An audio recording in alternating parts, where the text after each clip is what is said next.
Another type of angle relationship we need to understand is interior and exterior angles of triangles. So we've got these rules, which hopefully we can see my little yellow C. But my rules tell me that the interior angles in a triangle, so my inside angles, are gonna always add to be 180 degrees. So we know that angle A, B, and C are going to add together to be 180. I also can extend the lines of my triangle. And if I extend the lines of my triangle, so if I go in a circle, so I would extend that one,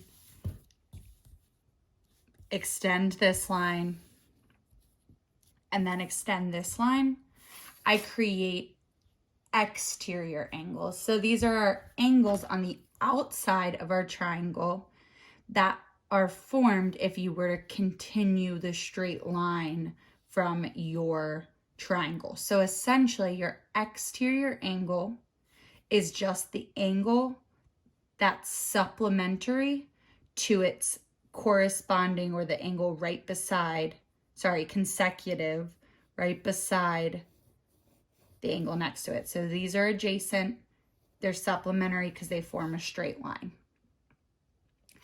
But your exterior angles add to be 360 degrees. So our interior angles add to be 180. I know that the consecutive angle, the angle right beside my interior angle and the one it forms a straight line with, we know those add to be 180.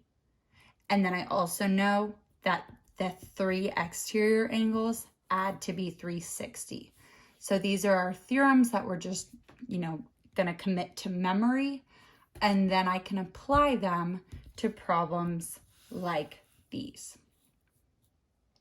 So I'm going to actually start with this problem over here. So I'm going to start with number 2, and it says find the measure of all missing angles.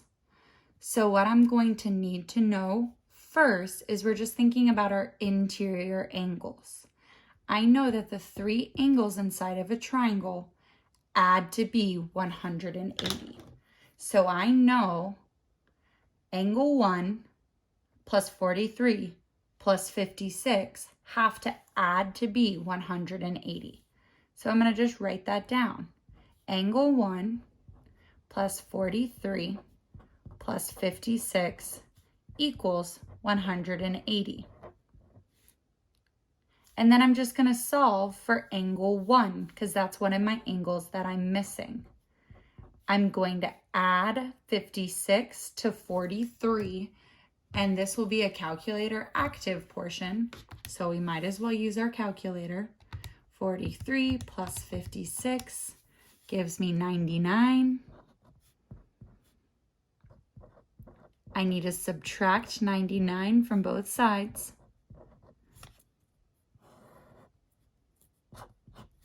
And I get that angle 1 equals 81. So we know angle 1, this is kind of intersecting, equals 81 degrees. So I'm going to fill that in right here. And I'm also going to fill it in on here because I'd rather look at it on here. Then I can find angles 2, 3, and 4 just by knowing that an interior angle is supplementary, so adds to be 180 with, I don't remember if I said interior, exterior. Interior plus its consecutive exterior add to be 180 because they are supplementary angles. So I know that angle 2 plus 81 has to give me 180. So I'm just going to use a different color. I know something plus 81 gives me 180. Sorry, I wrote it so tiny. So I know that angle 2 then is 99 degrees. And hopefully what we realized is that this exterior angle And the two other interior angles, when we added those together, it gives me the same thing as this exterior. So this angle and this angle equal this angle. There's just a lot of relationships that we can start to notice within our triangle beyond our interior and exterior angle theorems of triangles.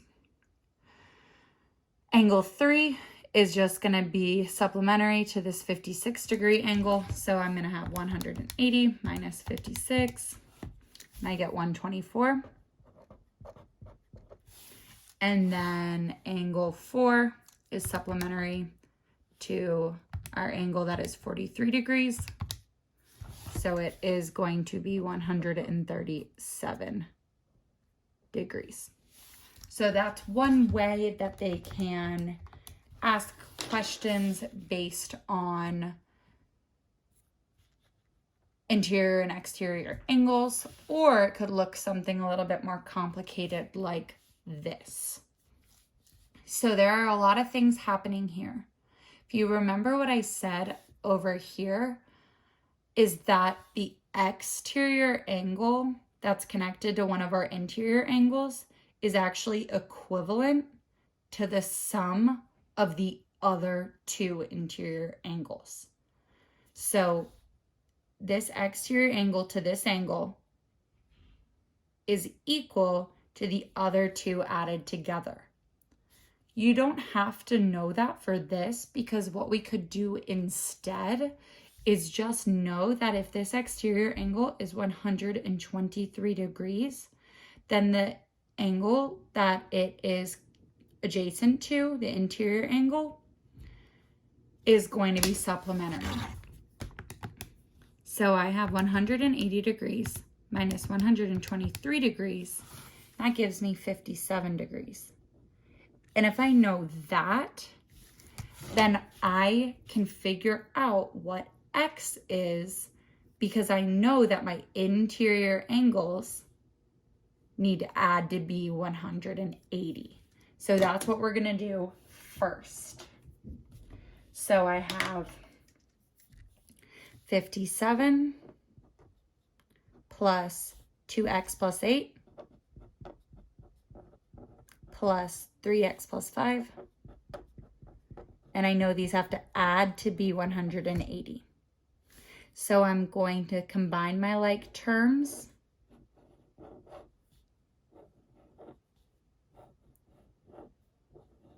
So I've got 57, 8, and 5. So I get 70. And then I have 2x plus 3x, which is 5x. This all equals 180. I'm going to subtract 70 from both sides.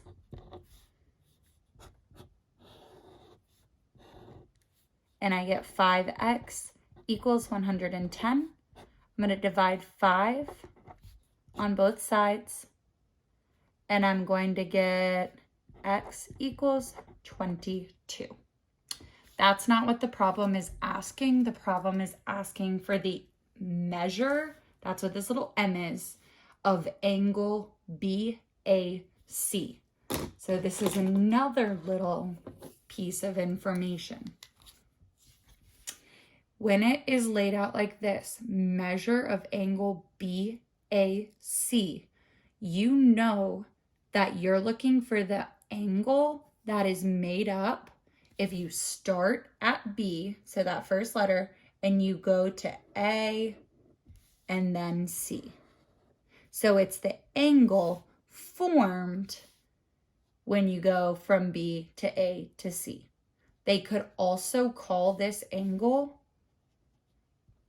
A because there's only one angle at that point. It gets more important to use all three lines, or two lines that create it, when there are more angles involved.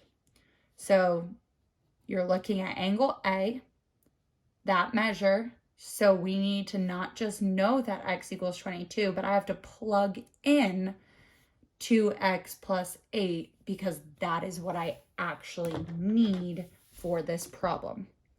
So angle BAC is 2x plus 8.